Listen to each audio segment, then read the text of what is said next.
রাশিয়ার দাগেস্তানে দুটি গির্জা ও পুলিশ পোস্টে ভয়াবহ হামলা চালিয়েছে বন্দুকধারীরা। এতে ১৫ জনের বেশি পুলিশ কর্মকর্তা সহ বেশ কয়েকজন বেসামরিক নাগরিক নিহত হয়েছে।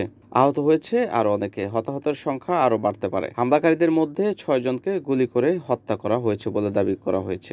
সোমবার ২৪ জুন এক প্রতিবেদনে এই তথ্য জানিয়েছে কাতার ভিত্তিক সংবাদ মাধ্যম আল জাজিরা। প্রতিবেদনে বলা হয়, স্থানীয় সময় রোববার ২৩ জুন সন্ধ্যায় দাগেস্তান প্রজাতন্ত্রে অবস্থিত ডারবেন্ট এবং মাখাচকালা শহরের পৃথক দুটি এই হামলার ঘটনা ঘটে। দুটি গির্জা ও একটি সিনাগগ ও একটি পুলিশ পোস্টে এই হামলা চালায় বন্দুকধারীরা। হামলার শিকার ওই সিনাগগ এবং গির্জা উভয়ই ডারবেন্টে অবস্থিত, যা প্রধানত মুসলিম উত্তর ককেশাস অঞ্চল প্রাচীন ইহুদির সম্প্রদায়ের আবাসস্থল। অন্যদিকে হামলার শিকার পুলিশ পোস্টটি প্রায় ১২৫ কিলোমিটার দূরে দাগেস্তানের রাজধানী মাখাচকালায় অবস্থিত।